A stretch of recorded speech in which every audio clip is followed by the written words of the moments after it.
quero falar sobre a espiritualidade da igreja. A gente falou em vários aspectos da espiritualidade. Eu queria aprofundar um pouco mais, pensando agora no aspecto coletivo, né, da nossa vida em comunidade. E eu quero ler com os irmãos o texto de Colossenses, capítulo 2, versículo 8 em diante.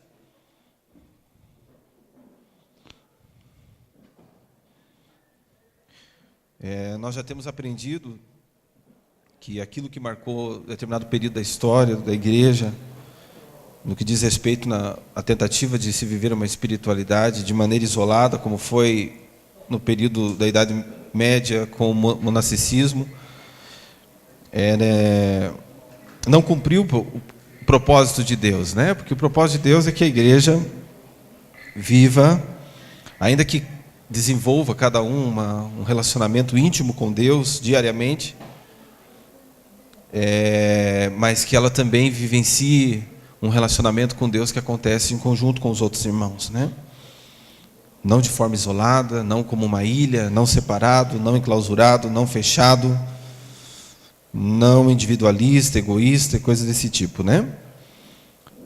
Nós acreditamos, e é o que nós aprendemos com Jesus e com os ensinos do Novo Testamento, que a espiritualidade ela acontece também na comunidade. Diga assim: a espiritualidade acontece também na comunidade. Quando eu me refiro à comunidade, é o nosso convívio, quando estamos juntos, né? Tanto em reuniões mais abrangentes como essa e o Soma, mas também nos GPs e além dos GPs, né? Para além dos GPs, nos momentos em que nos reunimos, nos congregamos para tomar um café, para jogar um vôlei, para apenas assistirmos um filme ou coisas desse tipo, né? Então, em todos esses momentos, nós temos a oportunidade de vivenciar a espiritualidade juntos, aproveitar bem ela, sermos um canal de vida e, ao mesmo tempo, recebemos vida uns dos outros, né?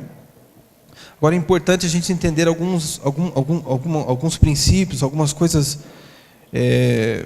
que devem fazer parte dessa espiritualidade que acontece em conjunto, na comunidade. E Colossenses 2:8 em diante fala um pouco sobre isso. Ele diz assim: tendo cuidado para que ninguém vos faça presa sua, por meio de filosofias e vãs sutilezas, segundo a tradição dos homens, segundo os rudimentos do mundo e não segundo Cristo, porque nele habita corporalmente toda a plenitude da divindade. E tendes a vossa plenitude nele, que é a cabeça de todo principado e potestade, no qual também fostes circuncidados com a circuncisão não feita por mãos, no despojar do corpo da carne, a saber, a circuncisão de Cristo, tendo sido sepultados com ele no batismo, no qual também fostes ressuscitados pela fé no poder de Deus, que o ressuscitou dentre os mortos. E a vós, quando estáveis mortos nos vossos delitos e na circuncisão da vossa carne, vos vivificou juntamente com ele, perdoando-nos todos os delitos. E havendo riscado o escrito de dívida que havia contra nós nas suas ordenanças, o qual nos era contrário, removeu-o do meio de nós, cravando-o na cruz.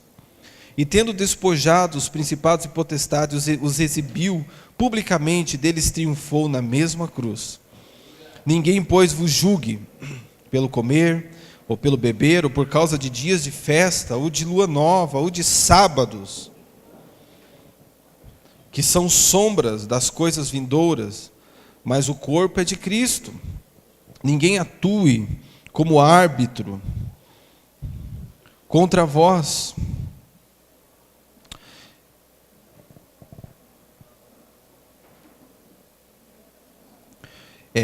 Afetando humildade ou culto aos anjos, firmando-se em coisas que tenha visto, inchado vãmente pelo seu entendimento carnal, e não retendo a cabeça, da qual todo o corpo, provido e organizado pelas juntas e ligaduras, vai crescendo com o aumento concedido por Deus. Se morrestes com Cristo, quanto aos rudimentos do mundo, por que vos sujeitais ainda a ordenanças, como se vivesseis no mundo, tais como não toques, não proves, não manuseis, as quais coisas todas hão de perecer pelo uso, segundo os preceitos e doutrinas dos homens, as quais têm, na verdade, alguma aparência de sabedoria em culto voluntário, humildade fingida e severidade para o corpo, mas não tem valor algum no combate contra a satisfação da carne. Esse é um texto muito importante que os irmãos devem conhecer, ler, reler, estudar, porque é um texto que vai de encontro a todos os a muitos dos desmandos e das loucuras que nós vemos sendo ensinadas e sendo vivenciadas numa grande parte das igrejas por aí, né? Então, uma coisa importante aqui nesse texto, irmãos, e que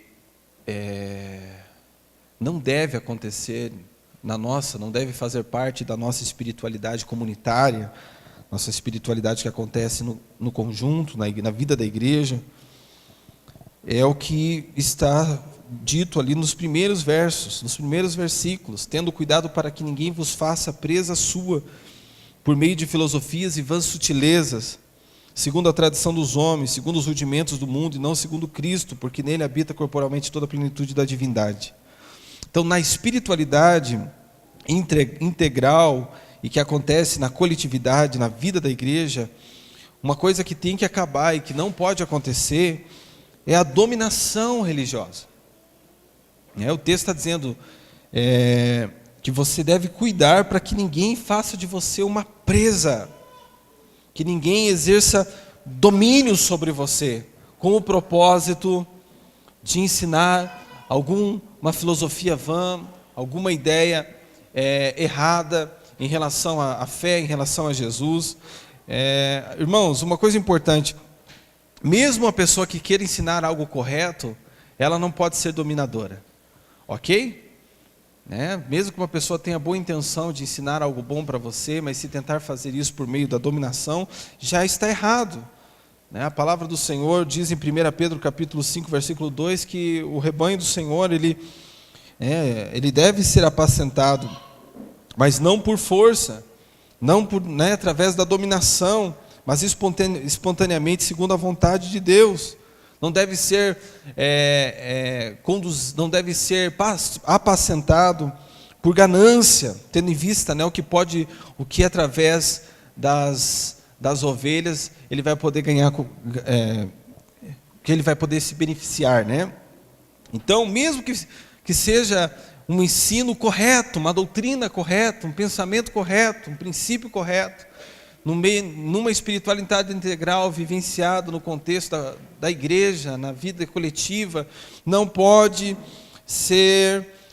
haver dominação, não pode haver o ensino forçado, aquilo que uma liderança que tenta passar o conhecimento, que tenta exercer essa liderança por meio da força, por meio tentando coagir os membros, as ovelhas e coisas desse tipo. Então a gente já sabe que isso não deve fazer parte. Por isso que ele usa esse termo cuide para que ninguém faça de você uma presa. Isso não deve acontecer nem com o ensino correto, mas e muito menos com as vãs filosofias, com os ensinos errados, que é o sentido principal desse texto. Nós não devemos deixar que as pessoas venham, uma vez agora que nós estamos tendo uma compreensão profunda, mais ampla sobre o Evangelho, tendo Jesus como centro, como fonte absoluta de todas as coisas, não podemos aceitar que outras pessoas que venham tentar enfiar goela abaixo ensinos que tentem acrescentar alguma coisa àquilo que Jesus fez, Nós temos que tomar cuidado. Essa ideia das filosofias vãs, esses rudimentos do mundo, são esses ensinamentos que tentam acrescentar ou que tentam tirar alguma coisa em relação àquilo que Cristo fez por nós, que tentam formar uma equação na obra de Jesus, né? Jesus mais alguma coisa, né? Jesus mais campanha, Jesus mais sacrifício, Jesus mais oração, Jesus mais leitura da Bíblia, Jesus mais frequência nos cultos. E que esse era um dos grandes problemas que a igreja naquele tempo vivenciava, né?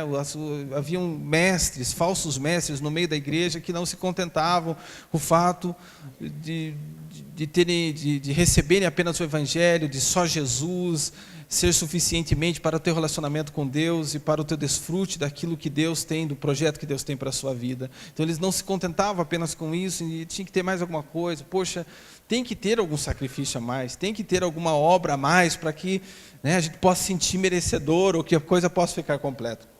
Isso é um ensino vão, isso é a filosofia vã. E nós temos que cuidar, porque é interessante que muitas igrejas você vai ouvir uma pregação que começa na graça, né? É ponto comum de grande parte dos protestantes evangélicos falarem que a salvação é pela graça, não é por obras, é algo imerecido, é um dom de Deus, né? A pregação evangélica, ela é permeada por essa ideia bíblica.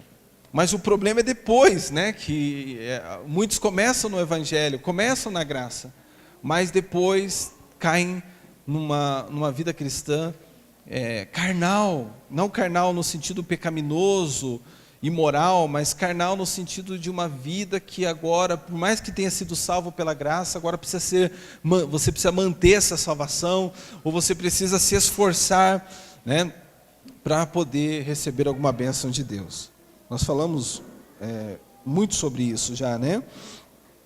Então nós não podemos deixar, e aqui no nosso meio, ao vivenciarmos essa espiritualidade na vida da igreja, não podemos aceitar a dominação. Os líderes não podem também, tem que estar consciente que eles não podem ser dominadores. Você que é membro não pode aceitar a dominação, e muito menos uma dominação por parte da sua liderança que tenta enfiar goela abaixo ensinamentos que não são bíblicos, ensinamentos que não têm nada a ver com o evangelho. Ok, irmãos? Essa era a preocupação de Paulo com os irmãos, da igreja, os colossenses, que eles não se deixassem dominar e não aceitassem ensinamentos que viessem acrescentar ou tirar algo daquilo que eles haviam recebido do evangelho. Ok? Essa advertência de Paulo, esse ensino de Paulo, também tenta acabar com a ideia da sacralização da tradição. Então você não deve aceitar um ensino que tenta acrescentar algo a Cristo, mesmo que a pessoa tente ser bíblica com isso. Que a interpretação errada das Escrituras pode usar um monte de versículos bíblicos para formular uma ideia equivocada. Principalmente quando a pessoa mistura o Antigo e o Novo Testamento, né? Mas também tem o problema das tradições. Infelizmente, muitas igrejas, elas acabam trazendo peso sobre a vida dos irmãos em nome da tradição, porque não tem nem resposta bíblica para aquilo. Por exemplo, esses dias o Cleberson colocou um vídeo no Face lá, de uma determinada igreja de Santa Catarina, onde o pastor ali tentava defender e tentava falando para a igreja, né, em tom de correção, né, ele fala ainda, hoje vai ser uma varinha de marmelo para a igreja, os irmãos, porque as irmãs, em relação à questão do uso de brinco, que não podiam, né, naquela determinada denominação, eles não tinha sido aberto a questão do uso de brinco, que não pode, mas ele mesmo, se vê a dificuldade até para ele defender o que ele está falando. Que essa denominação sempre foi assim, que a característica da igreja é essa prática. Então a questão não é nem do ensino bíblico, agora é a questão da sacralização da tradição. Sempre foi assim. Isso é uma característica da igreja. E se você não seguir isso, você vai estar pecando por desobediência. Então, irmãos, na espiritualidade que acontece na vida da igreja em conjunto, nós não podemos também aceitar isso, porque a espiritualidade integral, ela acaba com essas coisas. Uma vez que a tradição, ela se torna um peso, e uma vez que a tradição se torna uma pedra de tropeço para que vivamos o Evangelho na liberdade que Cristo nos proporcionou através da cruz, nós temos que abandonar a tradição. Ok? Então isso é muito importante, que nós entendamos, é isso que esse texto está tentando mostrar. Não seja preso, não se faça, tome cuidado para você não se tornar uma presa desse tipo de ensino, desse tipo de liderança.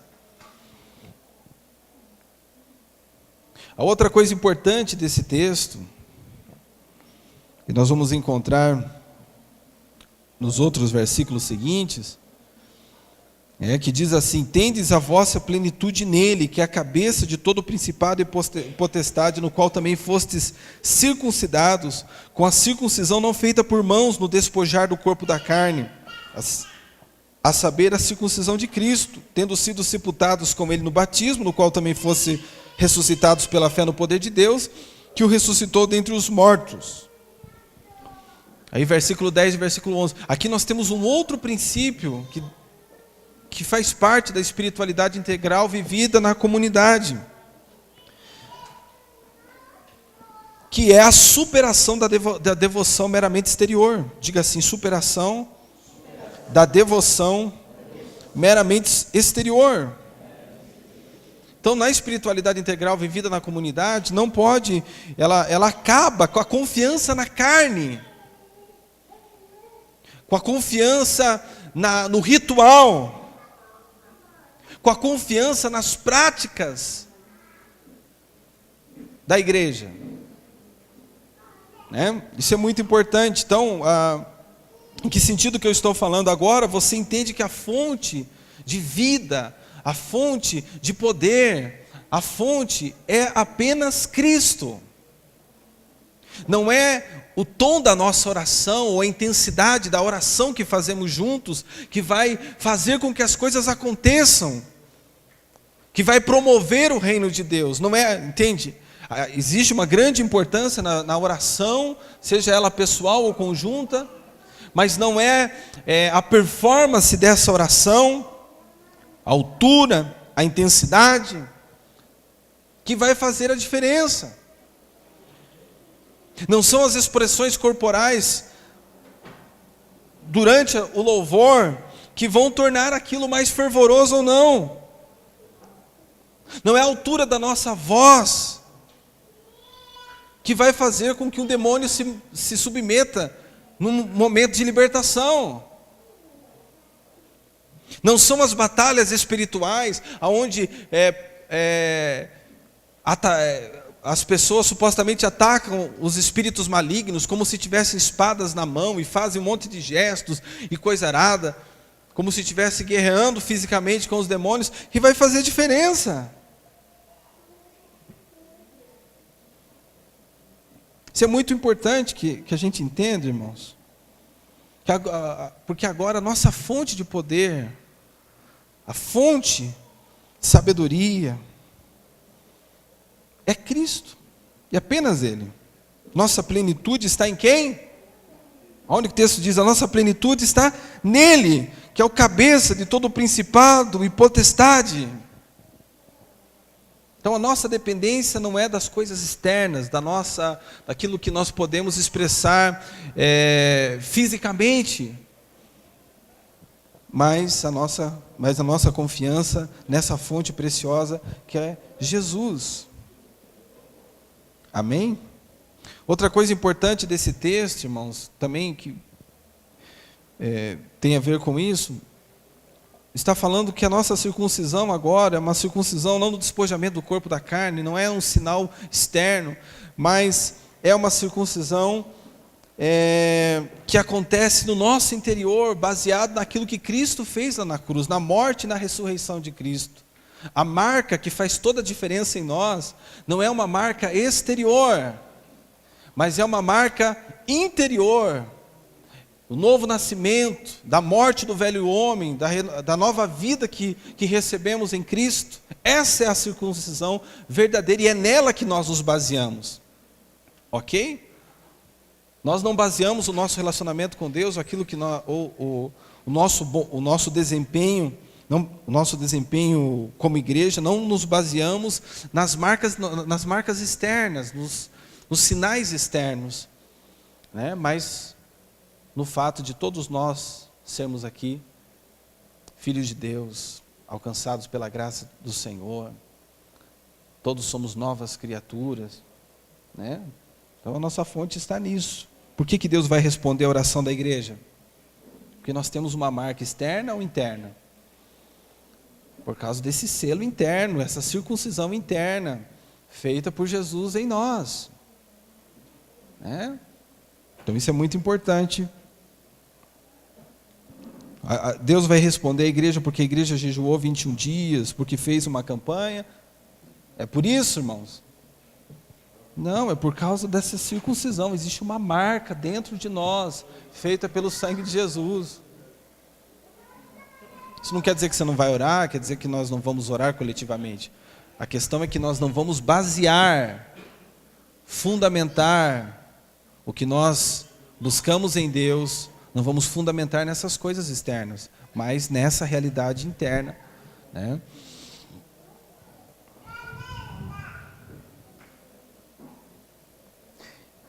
Isso também não quer dizer que nós não vamos fazer coisas, né? Nós vamos fazer muitas coisas para Deus, vamos orar muito juntos, vamos louvar muito juntos, vamos ler a Bíblia muito, vamos estudar a Bíblia muito juntos. Mas agora isso não é um fundamento para recebermos, nos aproximarmos, alcançarmos alguma coisa de Deus. Isso é um fruto. Todas essas coisas são frutos dessa circuncisão interior que aconteceu dentro de nós. Fruto do amor, da consciência de que somos profundamente amados pelo Senhor. E o desejo profundo de conhecer mais e mais esse Deus maravilhoso. Ok? Outra coisa importante que nós percebemos nesse texto é que a espiritualidade integral vivenciada na coletividade, ela vence as ordenanças prejudiciais. Diga assim, vence as ordenanças prejudiciais. E o texto continua dizendo ali, e a vós, quando estáveis mortos nos vossos delitos e na incircuncisão da vossa carne, vos vivificou juntamente com ele, perdoando-nos todos os delitos e havendo riscado o escrito de dívida que havia contra nós nas suas ordenanças, o qual nos era contrário, removeu-o do meio de nós, cravando na cruz e tendo despojado os principados e potestades, os exibiu publicamente, deles triunfou na mesma cruz. Então essa é uma expressão poderosa de libertação. O texto está dizendo sobre aquilo que foi feito por nós. Está mostrando a grande obra de Cristo em nosso favor e o que ela resultou na nossa vida. Que é uma boa notícia.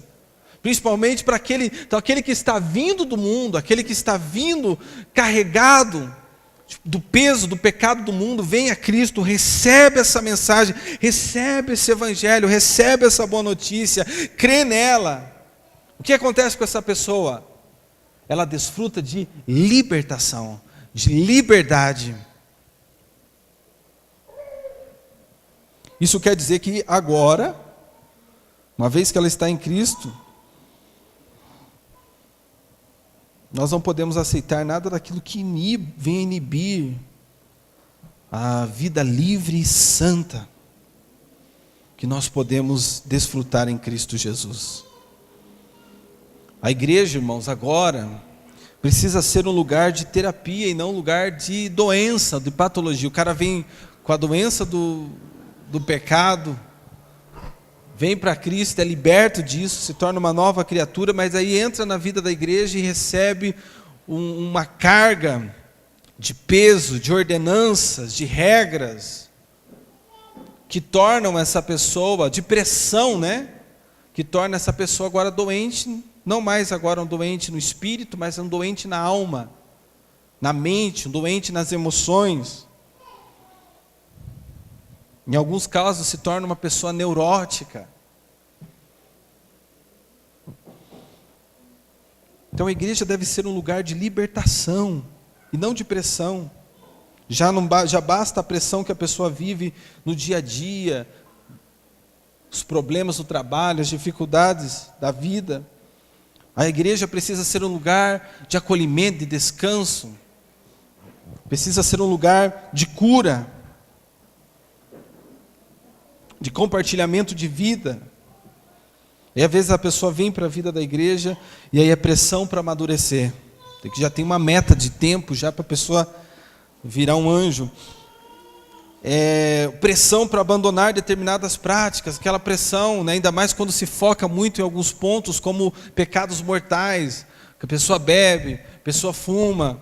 Então fica lá aquele negócio em cima, porque tem que abandonar o cigarro, porque tem que abandonar a bebida, e fica em cima, e fica em cima, e fica em cima, e a pessoa se sente pressionada, se sente condenada, em vez daquilo fazer bem, cria um problema na vida, mais um problema para ela.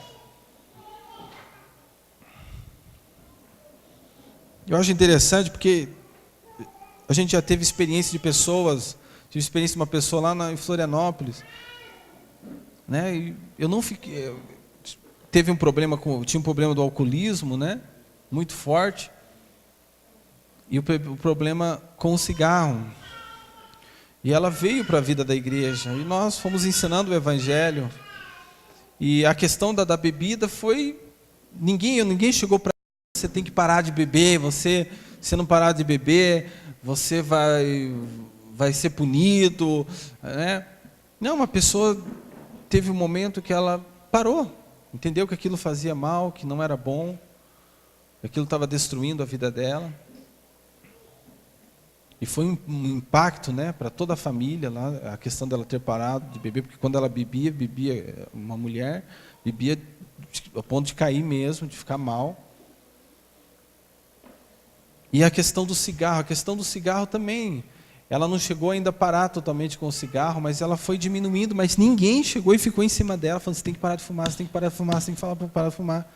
A única coisa que eu disse para ela foi que uma das motivações para ela parar de fumar era que o cigarro ia causar algum tipo de doença, podia matar ela, uma questão de doença, mas nunca, né? Às vezes eu estava junto, conversando com ela, e ela fumando, e eu não falava nada. Mas o que está acontecendo? Eu fui percebendo que ela foi diminuindo com isso.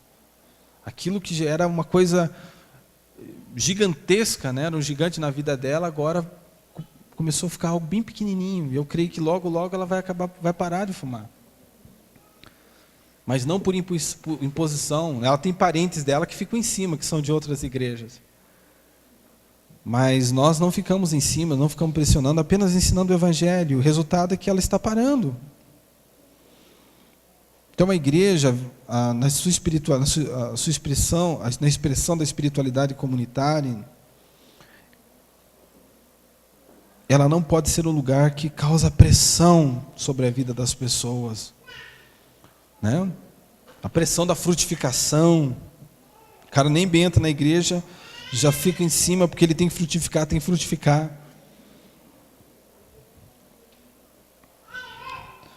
A mensagem desse texto é que os delitos, a culpa, o escrito de dívida foi tudo cancelado e foi removido. As ordenanças que nos eram prejudiciais já foram removidas e pregadas na cruz. Se as ordenanças lá descritas na lei do Antigo Testamento, elas foram cumpridas, foram resolvidas ali na cruz, muito mais aquelas que são fruto do devaneio dos líderes. Se eu não preciso mais seguir agora, viver debaixo de uma pressão de seguir as leis de Moisés e todos aqueles ensinos lá do Pentateuco, como meio para poder agradar e receber alguma coisa de Deus, preciso mais viver sob essa pressão, muito menos ainda viver debaixo de pressão de ensinamentos que não tem base, fundamento nenhum na palavra de Deus, que é meramente ensino de homem.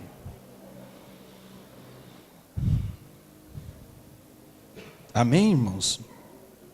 Hoje nós somos livres para viver na presença de Deus. Não tem cartilha, não tem regimento, tem um regimento interno da nossa associação como igreja, no aspecto jurídico.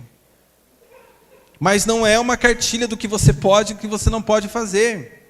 Nós não temos isso.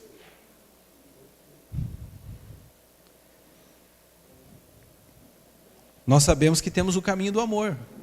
Amém? 1 Coríntios capítulo 13. Nós temos aprendido que nós agora caminhamos na nossa vida aprendendo a discernir. Tomamos decisões com base no discernimento do propósito, se aquilo vai ou não fazer bem, vai cooperar para o propósito de Deus na nossa vida. Vivemos a partir de princípios importantes, como o princípio da conveniência. Sabemos que determinadas coisas não convêm. Princípio da edificação, sabemos que determinadas coisas não edificam, não constroem na nossa vida. Princípio da glória de Deus. Agora como nossa vida é um culto, nós agora buscamos fazer aquilo que de alguma forma, o modo como nós fazemos as coisas, fazemos com o objetivo de glorificarmos a Deus. O princípio do irmão mais fraco, né? Deixamos, inclusive, de fazer determinadas coisas por amor àquele irmão que é mais fraco. Mas isso não é uma cartilha. Amém? Então, a espiritualidade vivida no contexto da igreja, no contexto coletivo, ela vence todas essas ordenanças prejudiciais. Essa espiritualidade também supera os tabus, que o texto continua dizendo, versículo 16 e 17, ninguém, pois, vos julgue pelo comer, ou pelo beber, ou por causa de dias de festa, ou de lua nova, ou de sábados, que são sombras das coisas vindouras, mas o corpo é de Cristo, ninguém atue como árbitro contra vós. Então essa espiritualidade coletiva, ela está para além dos alimentos, está para além das bebidas, dos dias santos. Eu não sei como os caras ainda do Adventista conseguem lidar com esse texto, que está dizendo que você não deve ser julgado pelos dias de festa e nem pelos sábados. Está dito aqui o texto.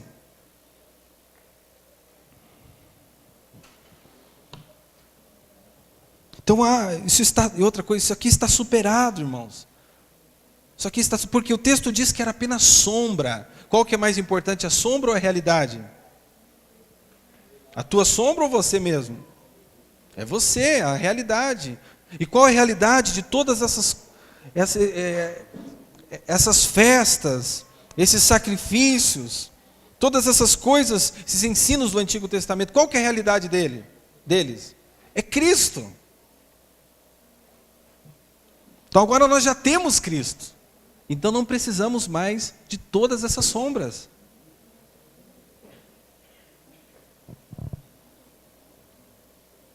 E esses ainda eram os tabus judeus, né?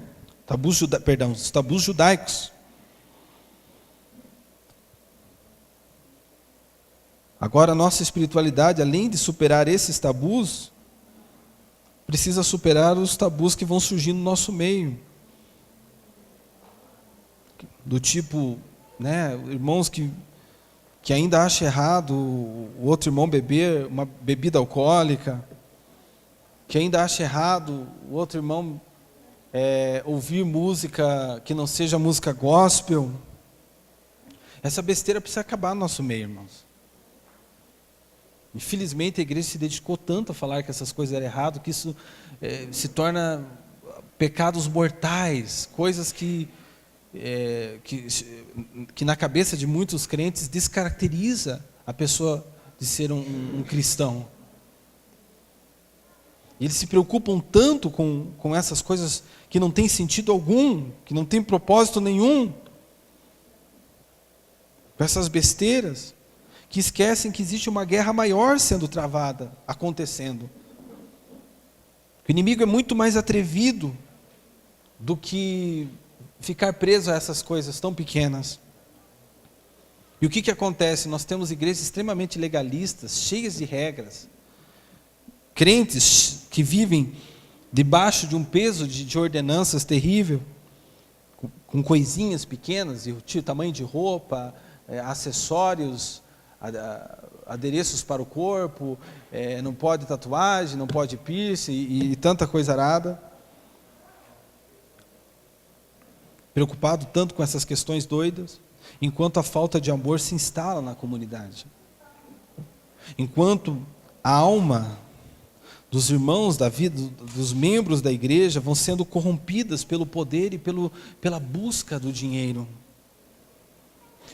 Enquanto vai se criando, vai se tendo um criame de crentes egoístas, amantes de si mesmos, idólatras. É isso que nós vemos. Preocupados com a questão da roupa, preocupados com a questão da bebida, mas irmãos que não sabem perdoar, irmãos que não estão dispostos a integrar outros irmãos no seu convívio, irmãos que vivem às vezes uma vida assim, aparentemente dita piedosa, mas estão com o coração somente em busca daquilo que é de interesse próprio. E isso é muito mais grave, esse é o pior trabalho de Satanás na vida da igreja. Que enquanto se preocupa com as ordenanças, o diabo vai promovendo aquilo que realmente é destrutivo.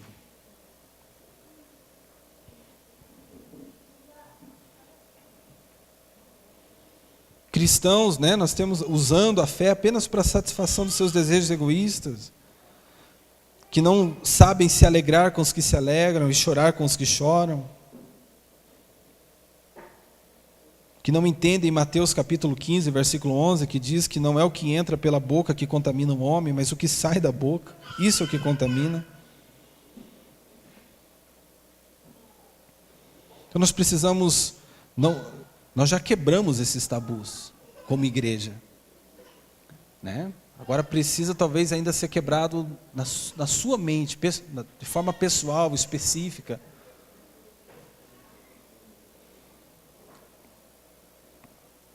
Essa espiritualidade coletiva, também ela supera a superhumanidade.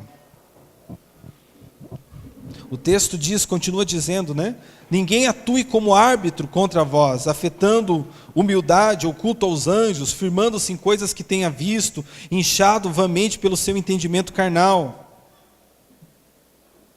Então a verdadeira espiritualidade não deve ser desenvolvida na comunidade, nem pela super espiritualidade e nem pela humanidade exposta.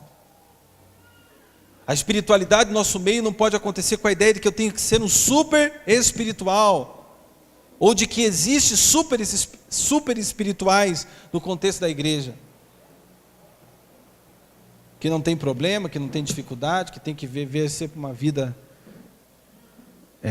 próspera, entre aspas, financeiramente. Mas também um outro aspecto também é negativo, que é essa superhumanidade, que é aquela humildade hipócrita, ou aquela humildade usada como instrumento também de dominação.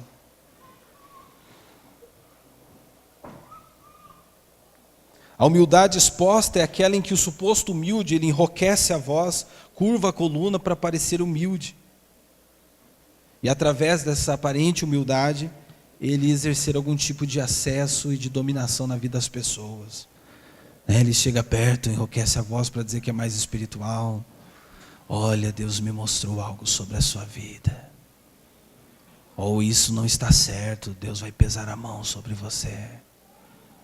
Estou falando isso porque eu te amo. Tem que tomar muito cuidado com isso. Essa seria a falsa humildade. E nós aprendemos que a humildade não é postura. O que é humildade na Bíblia? É uma atitude. A disposição em servir em amor, ajudar, estender a mão. A disposição inclusive em aprender, a submeter um ao outro. E você vai encontrar muita gente por aí, irmãos, que acaba se submetendo à pessoa porque ela teve uma suposta visão, uma suposta revelação. O Cleberson mesmo citou o exemplo daquela cantora, né? Que podia aí ser um canal tremendo para expressar o amor de Deus naquele meio, né, artístico, mas porque uma irmã teve uma revelação e quis agora grudar como uma sanguessuga nela, acabou atrapalhando, prejudicando, desencaminhando ela do propósito de Deus.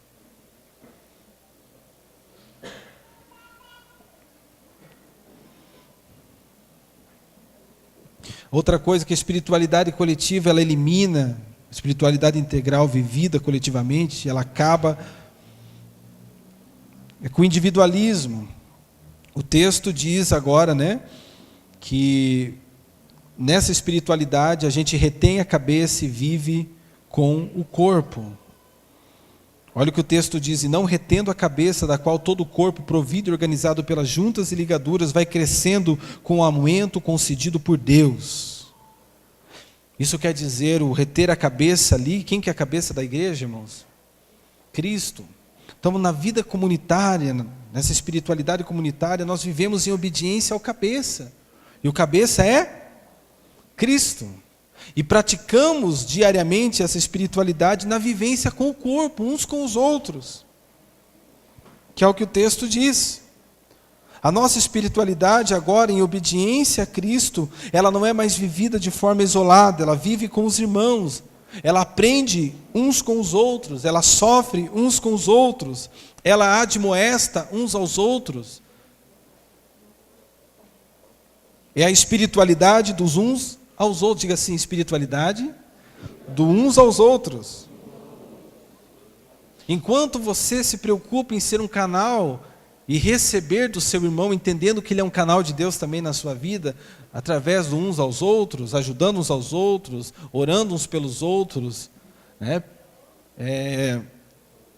O crescimento da igreja, as coisas, o desenvolvimento da igreja vai acontecendo pelo poder de Deus. O texto aqui também está dizendo, quem que dá o crescimento para a igreja, irmãos? Quem que faz as coisas acontecerem na igreja? É Deus. Olha que o texto, olha lá, e não retendo a cabeça, da qual todo o corpo provido e organizado pelas juntas e ligaduras. Então aqui, ó, não retendo a cabeça, Cristo, né, como governante, a submissão a Cristo, da qual todo o corpo provido e organizado pelas juntas e ligaduras, esse funcionamento de todas as partes do corpo, uns aos outros, todos os membros do corpo, vai crescendo com o aumento concedido por Deus. Me submetendo a Cristo, vivendo uns aos outros, Deus é quem vai se preocupar com o crescimento, Deus é quem vai dar o crescimento para a igreja. Amém? E por fim, a espiritualidade vivida na coletividade, ela supera o ascetismo. Diga assim, supera o ascetismo. O texto continua dizendo, se morrestes com Cristo quanto aos rudimentos do mundo, por que vos sujeitais ainda a ordenanças, como se vivesseis no mundo, tais como não toques, não proves, não manuseis, as quais coisas todas hão de perecer pelo uso, segundo os preceitos e doutrinas dos homens, as quais têm, na verdade, alguma aparência de sabedoria em culto voluntário, humildade fingida e severidade para o corpo, mas não têm valor algum no combate contra a satisfação da carne. O ascetismo, essa ideia que você vai se tornar melhor espiritualmente, vai conseguir vencer os desejos e as tentações através do rigor que você tem sobre o seu corpo. Alguém assistiu o Código da Vinci? Aquele filme, o Código da Vinci, né? Tinha um padre lá que ficava se autoflagelando, né? Se batendo, para poder, uma forma de purificação, vencer a carne. Mas era suficiente? Aquilo mudou a vida daquele padre? Não. Então a verdadeira espiritualidade comunitária, ela sabe que os usos e costumes, As realidades exteriores, elas até têm uma cara de piedade, de espiritualidade legal, mas não é suficiente, não é eficaz para vencer as tentações, para vencer a sensualidade. E até nós ficamos às vezes perplexos, né? Como muitos irmãos, quando você tira toda essa parafernália de ordenanças, de ensino de homens, eles perdem o chão. Ou eles começam a achar que não, agora a igreja virou bagunça. Eles usam esses termos, baderna, o mundo entrou na igreja.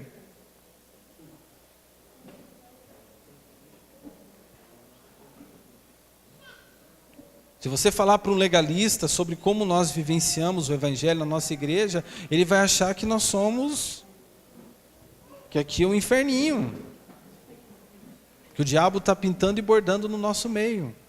Está entendendo como isso é terrível na mente da pessoa?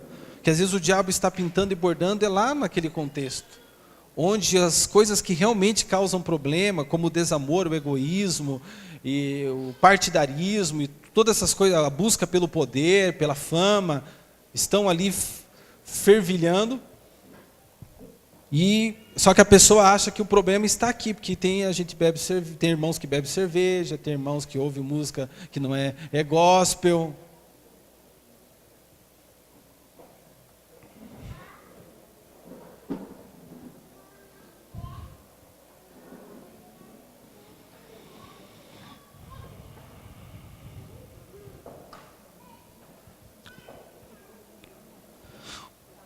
O que importa, irmãos, não é a cara da piedade, mas sim se você morreu com Cristo.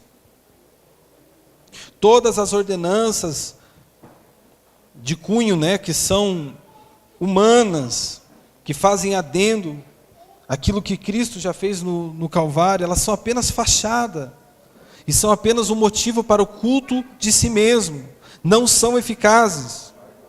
Não são eficazes, inclusive, você vai perceber isso, no fato de que muitos crentes legalistas caem em adultério, por exemplo. Tem uma grande taxa de queda de líderes e de membros que defendem uma espiritualidade rígida, presa a essas ordenanças. Os lugares onde mais tem problema com queda de líderes, de membros nessas áreas, como por exemplo o adultério, são em ambientes como esse, que tem muita rigidez.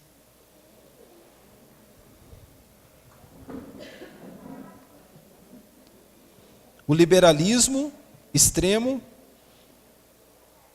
o liberalismo irresponsável é um problema. Da mesma forma que o legalismo também é um problema. O liberalismo ele acaba aproximando as pessoas do pecado, porque agora elas não desenvolvem nenhum senso de responsabilidade naquilo que estão fazendo, e nem consciência das consequências de suas escolhas, e acaba isso sendo prejudicial. Ao mesmo tempo, o legalismo também, porque o legalismo fala tanto daquilo que é errado e daquilo que não pode, que acaba gerando um desejo intenso na pessoa de fazer aquilo. Se fala tanto que não pode sexo antes do casamento, fala tanto, que a pessoa acaba enchendo a cabeça tanto com aquilo e acaba fazendo. O volume de tentação vai crescendo na mente da pessoa e uma hora acaba explodindo.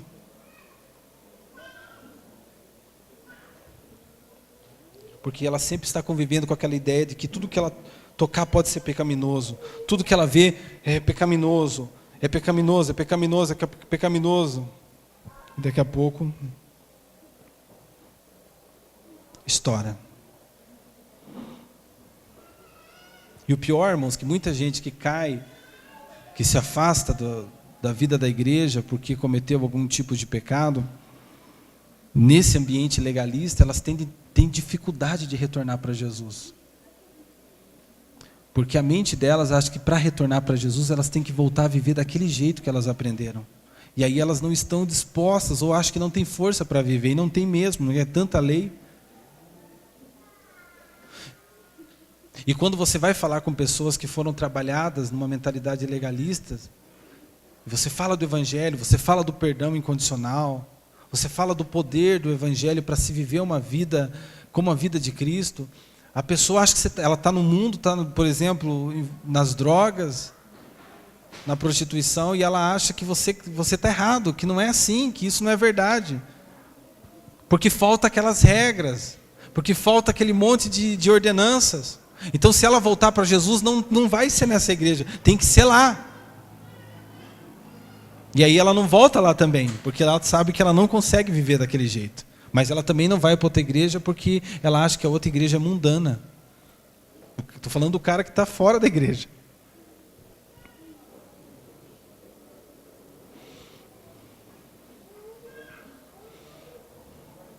Então a espiritualidade integral vivenciada na coletividade, ela elimina, ela supera o ascetismo.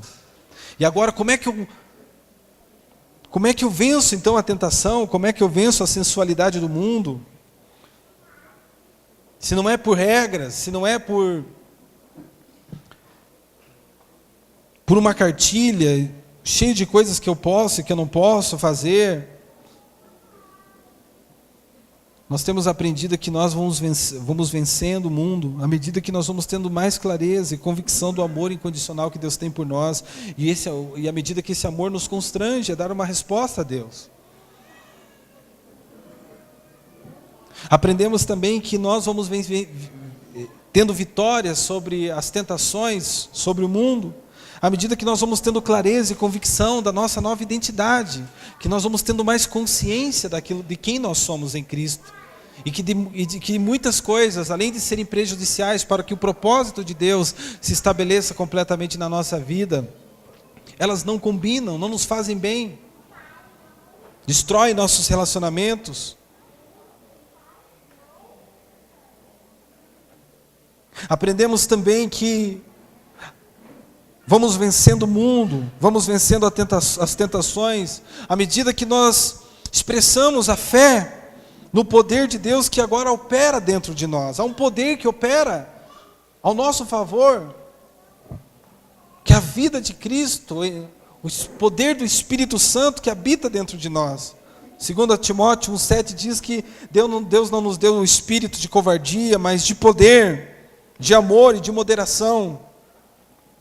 Então nós precisamos crer que existe um poder que opera em nós, e esse poder nos capacita a tomarmos decisões em direção à vontade, em direção ao propósito de Deus. Um poder que nos capacita a tomarmos a decisão de não nos envolvermos com coisas que vão ser negativas na nossa vida. É um poder que nos capacita a dizermos não, a decidirmos pelo não, quando o diabo nos oferece alguma coisa que vai ser prejudicial. Aprendemos também que o desfrute diário da vida de Deus vai cooperar para que nós tenhamos um posicionamento firme contra aquilo que nos faz mal e que está fora do propósito de Deus para nós. E o que é esse desfrute diário da vida de Deus? É você meditar no Senhor, é você contemplar o Senhor, se encher do conhecimento do Senhor. Filipenses capítulo 4, versículo 8, ele diz: quanto ao mais, irmãos, tudo que é verdadeiro, tudo que é honesto, tudo que é justo, tudo que é puro, tudo que é amável, tudo que é de boa fama, se há alguma virtude, se há algum louvor, nisso pensai. Então um cântico como esse do J Quest, por exemplo, é algo verdadeiro, é honesto, é justo, é puro. Mas talvez você ficar ouvindo um pancadão, um funk, falando do rebolado da mulher que desce, que com certeza isso não vai produzir nenhum tipo de benefício para você vencer o pecado.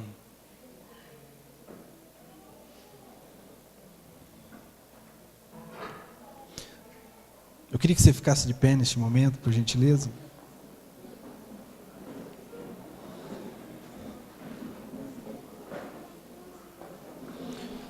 Então essa espiritualidade integral que nós vivemos na coletividade, recapitulando, preste bem atenção, querido.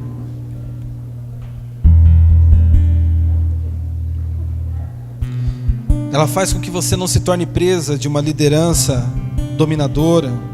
Ela leva você a vencer as ordenanças prejudiciais, uma vez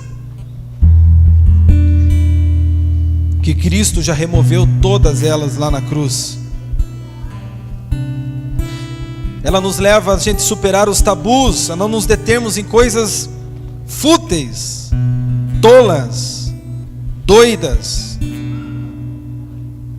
como a questão de música e de bebida. Ela também nos leva a superar essa super-humanidade, de não cairmos na lábia e não nos tornarmos também pessoas que fazem uso de uma aparente humildade para dominar os outros. É uma espiritualidade que retém a cabeça e vive com o corpo, que se submete a Cristo e que vive uns aos outros. E é uma espiritualidade que supera o ascetismo, que não entende que para vencer o pecado não é através de regras, que não é através de uma cartilha que nós superamos e vencemos as tentações, mas é a consciência e a clareza do amor incondicional de Deus, a clareza e a convicção da nossa nova identidade, a fé no poder de Deus que opera dentro de nós para tomarmos decisões firmes, e o desfrute diário da presença, da vida de Deus, que também está em nós. Amém, querido? Queria que você fechasse os teus olhos para a gente estarmos orando em cima dessa palavra, que você possa se posicionar agora, que a sua posição seja a disposição, de vivenciar, de cooperar, para que essa seja o tipo de espiritualidade presente, praticada, no nosso dia a dia como igreja.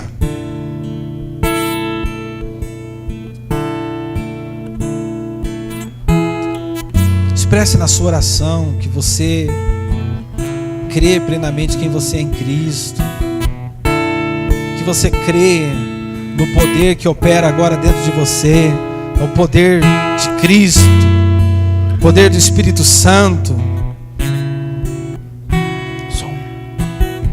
Expresse que você crê profundamente que você é amado por Deus, que você não depende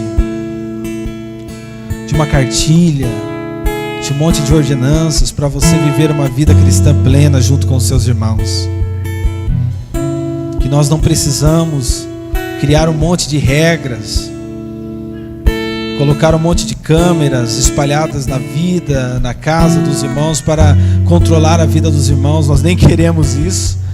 E não precisa disso, uma vez que todos no Evangelho podem viver, podem expressar o mesmo tipo de vida que Cristo viveu aqui nessa terra. Pai, em nome de Jesus, obrigado, Senhor, por esse tempo precioso, Senhor, que nós estamos juntos para aprender o tipo de vida que está disponível para nós, tipo de liberdade que nós podemos desfrutar agora que estamos em Cristo, que não precisamos mais, ó Deus, que não há necessidade de nos submetermos à dominação, e que também nós como líderes não precisamos forçar as coisas para que as pessoas mudem, uma vez que nós confiamos no poder do Teu Espírito, agindo, tocando, levando, conduzindo, trazendo clareza e convicção aos corações. Deus, livra-nos, ó Pai, livra-nos de permitirmos, ó Pai, que o diabo, de maneira sorrateira, estabeleça seus propósitos no nosso meio, nos conduzindo a uma vida egoísta, nos tornando amantes de nós mesmos, ou dependentes, ó Deus, de um cabresto, Pai, de um ensino que que nos apresenta apenas ordenanças para regular a nossa vida e com a ideia de que isso que vai nos tornar pessoas melhores. Nós cremos plenamente no poder do Evangelho e da vida do Senhor em nós. Cremos plenamente que essa vida oferecida por Cristo nos leva a uma liberdade responsável, Pai, marcada pelo amor, o amor ao Senhor e o amor àqueles que fazem parte da nossa família espiritual, ó Pai. Que haja esse nível de consciência, de clareza, de convicção em cada coração, ó Deus.